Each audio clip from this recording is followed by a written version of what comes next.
অচক্ষ নামাজ পড়েই ভেবে বসবেন না যে অনেক কিছু করে ফেলছে।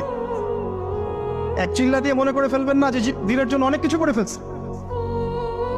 একটা হজ করেছেন, ওমরা করেছেন, সিয়াম রেখেছেন, দিনের জন্য দান সৎকার করেছেন, একটা মাদ্রাসা মসজিদ করেছেন, ভেবে বসবেন না আপনি সব অনেক কিছু করে ফেলেছেন এবং অন্যরা সব কক্রোচ তেলা পোকা, ওরা জাহান্নামে যাবে এমনটা মনে করবেন। জানি না আমরা যে কার আমলের কতটুকু আল্লাহর কাছে কবুল হচ্ছে।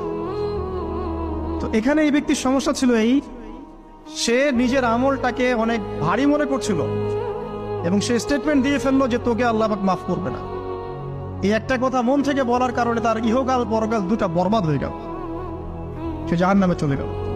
ঠিক আরেক ব্যক্তির ঘটনা আছে এমন, এগুলো সবগুলো রেফারেন্স আছে।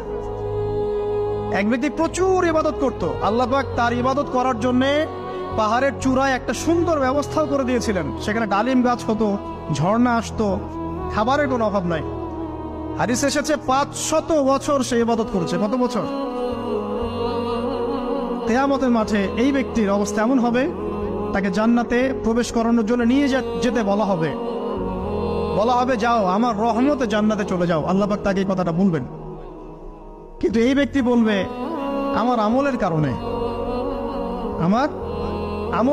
আল্লাহ পাক বলবেন আমার রহমতে জান্নাতে চলে যাও।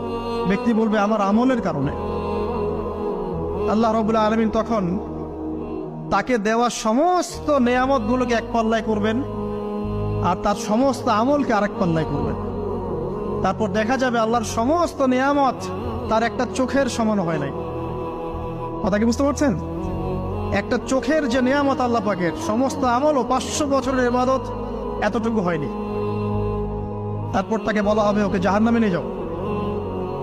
এবার জাহান্নামে যাওয়ার সময় সে বলবে আল্লাহ তোমার রহমতে আমাকে মাফ করে দাও। তখন আল্লাহ পাক তাকে আবার ডেকে নিয়ে আসবে, বলবেন যে তোমাকে যে আমি ইবাদত করার জায়গা করে দিয়েছিলাম, এটা কি তুমি নিজে করেছো না আমি করেছি? সে বলবে আপনি করেছেন। তোমাকে যে আমি সৃষ্টি করেছিলাম তখন কি তুমি কোন আমল করেছিলে? বলবে না। তাহলে তোমাকে যে সৃষ্টি করেছি আমি, এটা কি তোমার আমলের কারণে? না। তোমাকে সারা দুনিয়াতে এত নেয়ামত দিয়েছি, এটা কি তোমার